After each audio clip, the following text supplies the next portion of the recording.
Dzień dobry, shalom.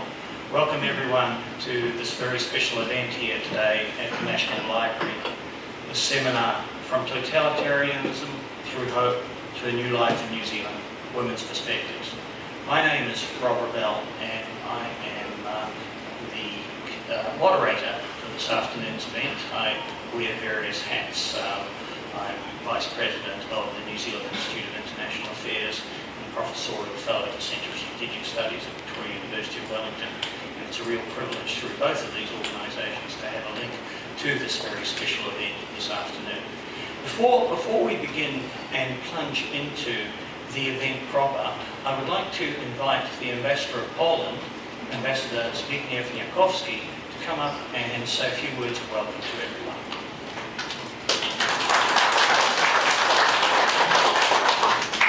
Your Excellencies, ladies and gentlemen, dear friends, I would like to welcome you all here today. And for a long time I have been thinking about a joint seminar with survivors of the totalitarian rules which so much affected Europe and Poland, our Polish and Jewish nations.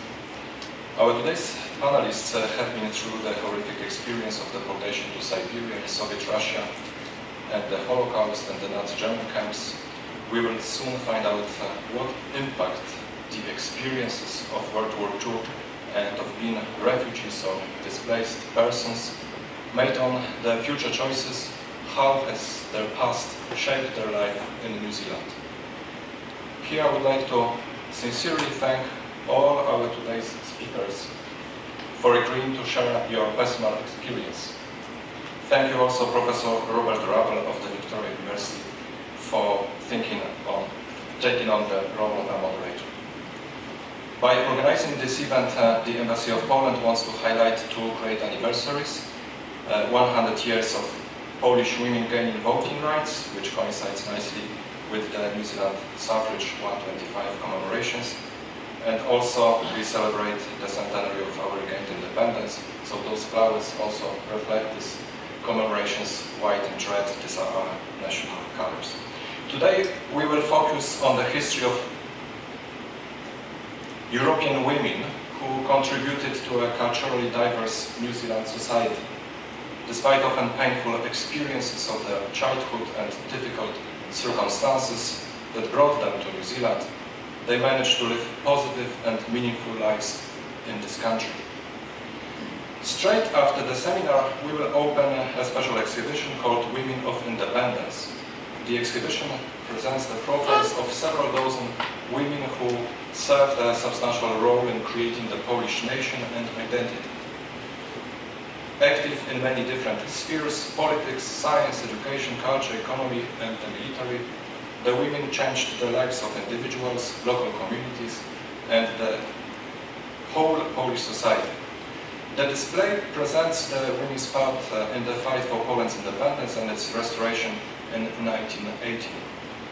Moreover, it gives insights on women's increasing role in the social life in the interwar period, the difficult tasks they took on during the Second World War, and their contribution to the democratic changes in Poland.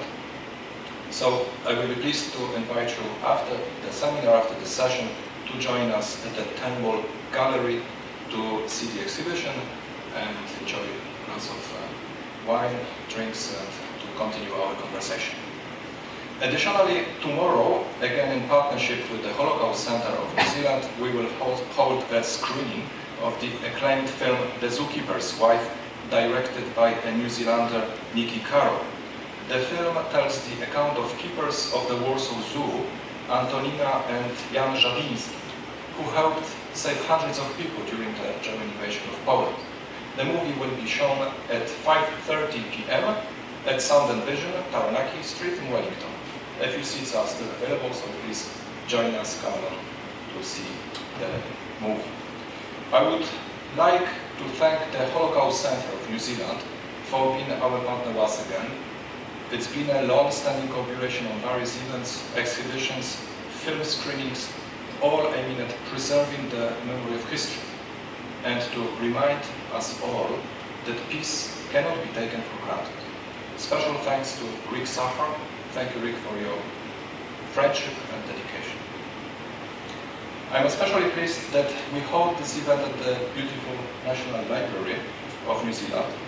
Last Thursday, right here, we attended the unveiling of the Children's Holocaust Memorial, another milestone project commissioned by the Holocaust Center. Those who haven't seen the exhibition, please, this is the last for this afternoon. If not today, maybe another day. You must see this exhibition. The National Library is also home to hundreds, if not thousands, of documents related to the Polish children of Pachiatua on the basis of an agreement between the Polish government in exile and the New Zealand government. They arrived in Wellington in 1944. Two of them are with us here today as speakers, and there are many more in the audience. On this occasion, I would like to present the National Library with some new publications dedicated to World War II and to our joint history. I wish you a memorable event, and I would like to invite Jeremy Smith, Chairman of the Holocaust Center of New Zealand, to take the floor. Welcome. Thank you very much.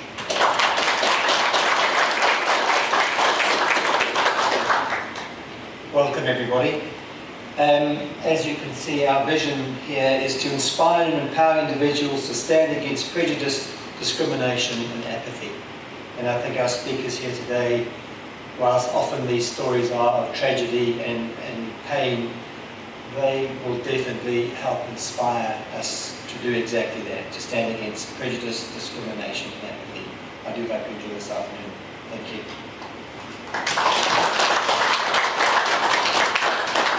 Thank you very much, Jeremy, and thank you very much, Ambassador Nyafkowski, as well. As the Ambassador, I think, has explained, we are marking two momentous anniversaries and celebrating them today, and we're privileged to have with us some women who have had remarkable life experiences. I don't want to intrude on their time too much, but I would like to make a few introductory remarks just to flesh out the Ambassador's comments and to remind us of the ultimately uplifting arc of history which coincides with the lives of our panellists and their experiences. I just want to make three quick observations. The first is that the history of Poland and of Jews has been inextricably linked, especially during the 20th century. I recently had the good fortune to be in Warsaw once again, and I visited the very impressive museum of the history of Polish Jews. There is a book at the back of the room that you might want to dip into, which gives you some idea of what is covered in that museum. And it catalogues the full history of the Jewish encounter with Poland from its earliest days through its most tragic to the present as well. And in going through that museum, I was acutely aware of the need to acknowledge the full range of interaction between Jews and Poland, the full range of conflict, convergence and creativity that has marked that interaction between Jewish and non-Jewish Polish citizens. And given that very complex and important relationship, I think it is powerfully symbolic that today we have both the ambassadors of Poland and Israel present here today, as they are on so many occasions in this city. And I think that is very, very heartening and a very important symbol of that interaction between Jews and of course, the ambassador Itzhak Gerbeck, who I acknowledge is himself someone who was born in Poland, and it's very important to note that interaction between Jewish Polish citizens and non-Jewish Polish citizens. Can I also, just in passing, I see there are a number of other ambassadors present, and it's great to see the diplomatic community participating in this event as well. And I'd like to acknowledge those other ambassadors here today as well. The second point I'd like to make is that we must never forget the anguish of the historical experiences that connect our four panellists today. Some of you may be familiar with the work of historian Timothy Snyder, who's provided one of the most comprehensive accounts of that experience in his renowned book, Bloodlands, Europe Between Hitler and Stalin. And in that work, he reminds us that between 1933 and 1945, 14 million people were murdered in the areas of Central and Eastern Europe, broadly covering parts of Russia, Poland, Belarus, Ukraine, and the Baltic states. That part of Europe is also where about half of the soldiers who fought in World War II died. But those 14 million are not amongst them. Those 14 million were all citizens, ordinary civilians. Most of them were women and children, the elderly. And they were not killed as casualties of war. They were murdered. And their memory must always be preserved. Those murders are part of the horrendous costs of the two totalitarian regimes that the ambassador referenced in his opening remarks. And in the case of our panellists, I'm sure that their remarks will remind us what those two regimes did in Poland and beyond, and how they brought shared misery to Jews, to Poles, and so many others in those scarred lands, of those bloodlands. Thirdly, like our panellists, my own life has been touched by the history of the two totalitarianisms that the ambassador referred to. Both my parents came to New Zealand as displaced persons after the war. My father came as a veteran of the Warsaw Uprising, and I talked about his story some months ago at an event, once again, that brought together the Polish Embassy and the Holocaust Centre of New Zealand, that brought together the Jewish and the Polish communities of Wellington. And in that event, I talked about my father's fight against one of those totalitarianisms when he fought in the Warsaw Uprising, and his later flight from another form of totalitarianism when he came to New Zealand, where he met my mother, who was part of the so-called Eslov of some 200,000 Italian speakers from Istria when Yugoslavia took over that disputed territory at the end of World War II. So I'm very conscious of the history and the experience that our panellists have gone through. And I also have a connection to that other side of the history that at least two of them represents, because my parents were divorced when I was quite young, and my father remarried one of the Polish children, like two of our panellists here.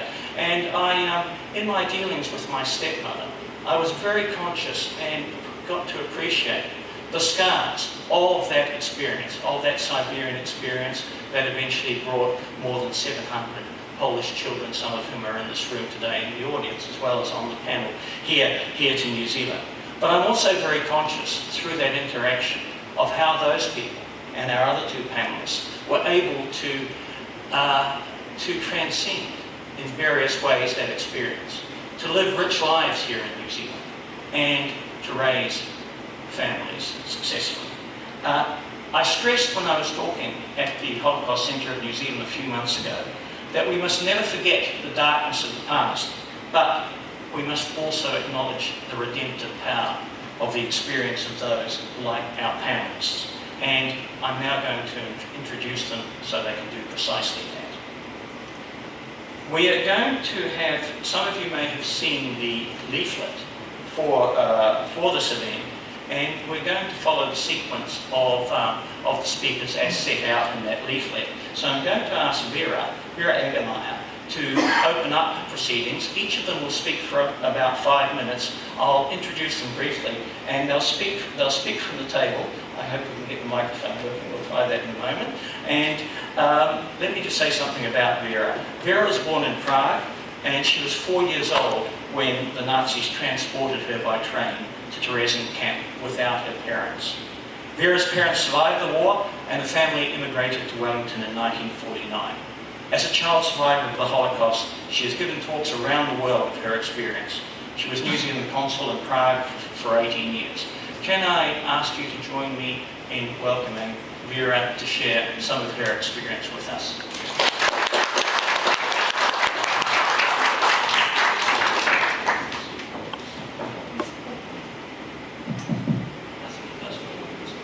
Oh no, I prefer to stand.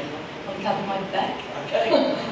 I have done a lot of talking in the last 2 days. I've told my story, so and that's just one story, you know. You mentioned a lot of things that are not part of my life. Like, for example, I have not founded a family. I don't have any children. I never got married. I spent many, many years outside New Zealand. I can see myself as transplanted, global, or I can see a sadder side to things. But I am glad for the life I've had. I'm grateful to everyone who's helped me live. And that's what I'm continuing to do. You know, I sometimes wonder whether really I can identify with these ideas of totalitarianism. I mean, fascism was more fascism. It has now been broadened into the idea of totalitarianism. You know, a regime where you can't be an upstander. You can't speak up. You can't do anything because they want everybody down there very quiet, obeying. So sure, I started my life in that way, but I was persecuted, you know, the stories I've told of being a Jewish child, but we got out of it. And I grew up in New Zealand from the age of 8, and New Zealand was a superb place then. I never failed to mention the schools I went to in Wellington. Clyde Key School, Victoria University at the end, and in the middle, Wellington East College. So those are the things that have shaped me. And everywhere I go, whilst I feel somewhat global, I'm very much a New Zealander. And when I was doing that work as the consul in the Czech Republic, Czechoslovakia, I reconnected with New Zealand and the New Zealand community there. I mean, I note that the awards some of our colleagues here have been for services in New Zealand to Poland. Well, I was serving New Zealand in the country of my birth. So that's where I'm coming from. Sure, I can say I'm a child survivor, I am. Some people don't think that anybody who didn't get anywhere near Auschwitz and who only spent 6 weeks in Terezin, they don't consider that person to be a silent survivor. So put the label on that you want. So that's what happened to me. Born over there, very frightened little child, worried about my parents, and always having to protect my parents. You know, when you're an immigrant and start a life with your parents who can't speak English and who've been battered by that experience, that puts a tremendous responsibility on a child. And I felt that all my life, really. So that's one of the things that have happened to me, but, you know, leading a nice life, having many friends, and not being stuck in Czechoslovakia, because I did go back when I was in my 20s, and the first letter I wrote to my mother was, "Thank you for getting us out of here," because even though it was the Prague Spring then, there was fear, particularly amongst the older generation. You never forget fear. And I regret that I have to say this, but I will say it. I went to Warsaw. I was there on a conference about 2 months ago. Beautiful city, parks, reconstruction. And I went to the Poland Museum, which is superb, and it does emphasize the close relationship between Polish citizens and Jewish citizens who were also Polish. And that was a wonderful thing, the way they did it. But I too went to that zoo. That's still there, that zoo in Warsaw. And you might go and see the film. And I was there, standing before it, wanting to just, before the opening time, wanting to just walk in and walk around. And what I saw and what I felt was that gate coming down before me. So please ask me any questions you wish. And I will tell you what I can. But maybe that's enough talking for the moment. Thank you for your attention.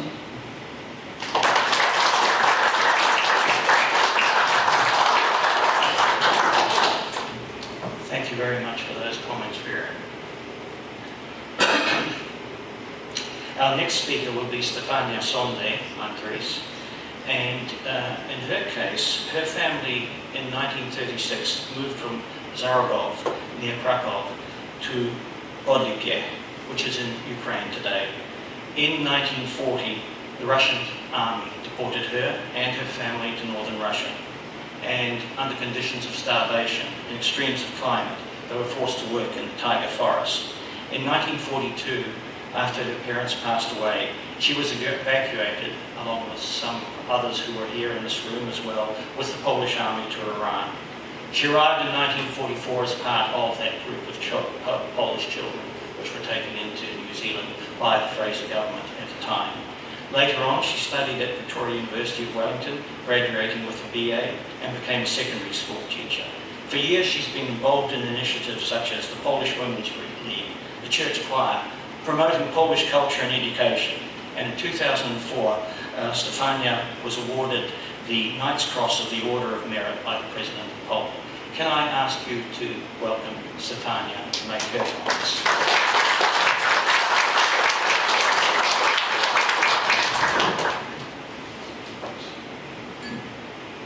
I want to speak, is it? Yeah. Can you hear me? Yes, yes, that's much better. Yes. Yes, I've already said.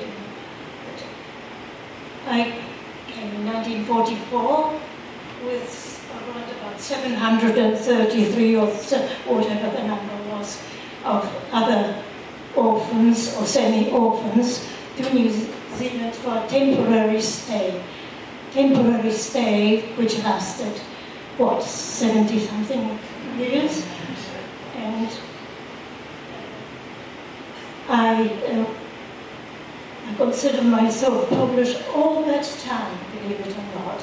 I live like a New Zealander, and my children, two boys, I brought up as New Zealanders, of course.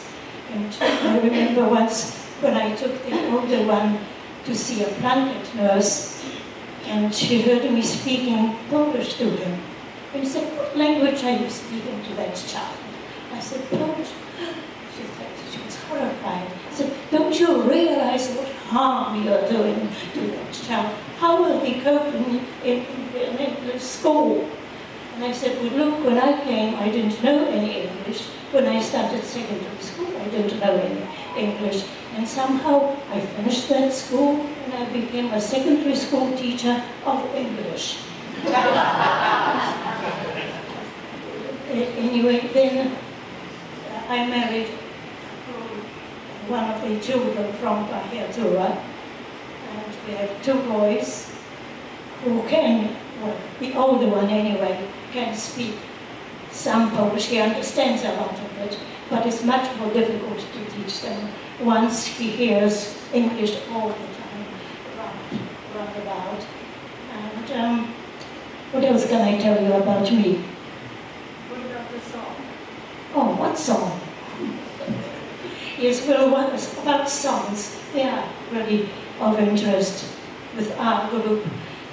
When we were in Iran, well, of course, when we were in Russia, my parents, the whole family was deported from eastern part of Poland, although I was born in the western part of Poland. Just before the war, my parents decided that they didn't have enough land and that they would buy some cheap land in eastern part of Poland. So my father bought some land there, and people said, "Oh, you're going straight into the hands of the enemy." And they were quite right, because very shortly Russia invaded Poland.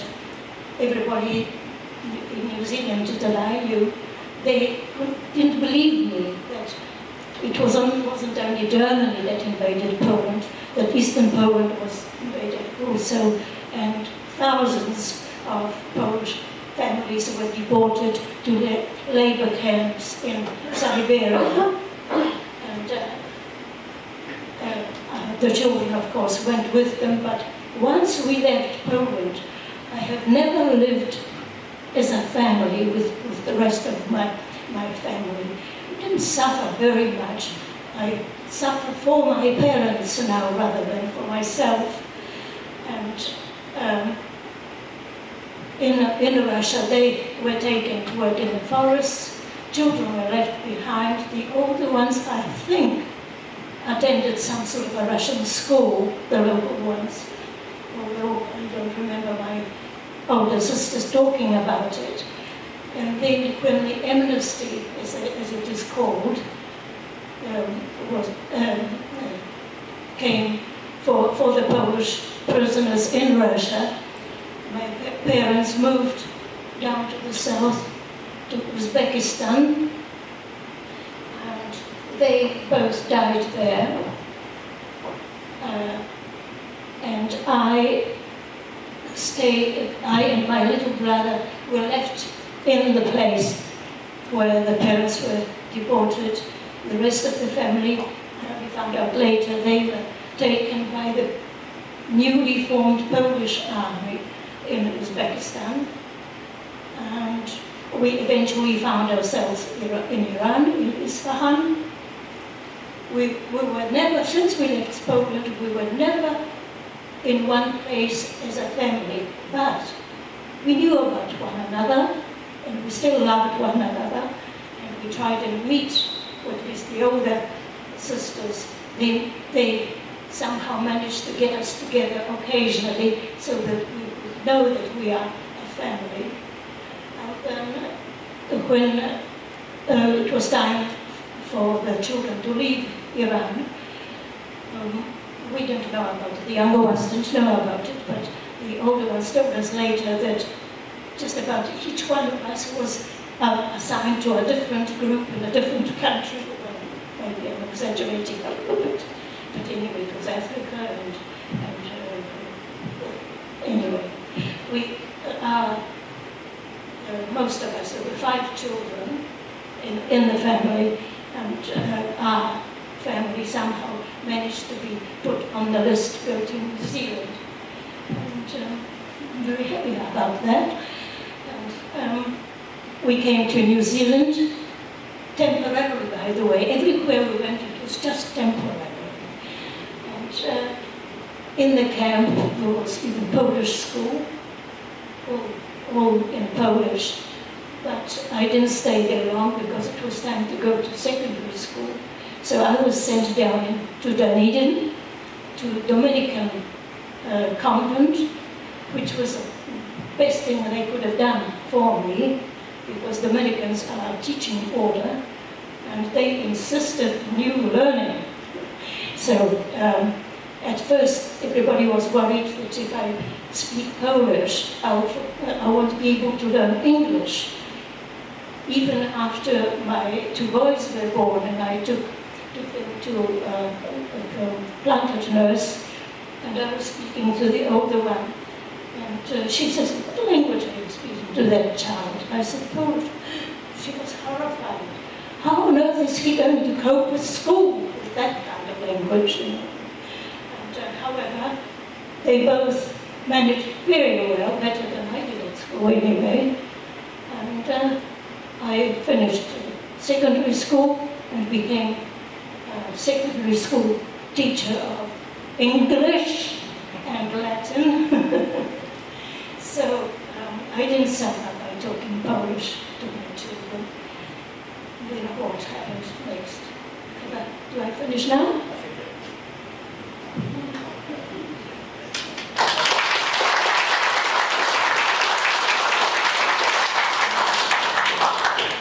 Stefania, and thank you for particularly reinforcing the value of teaching your children a second language if you are in that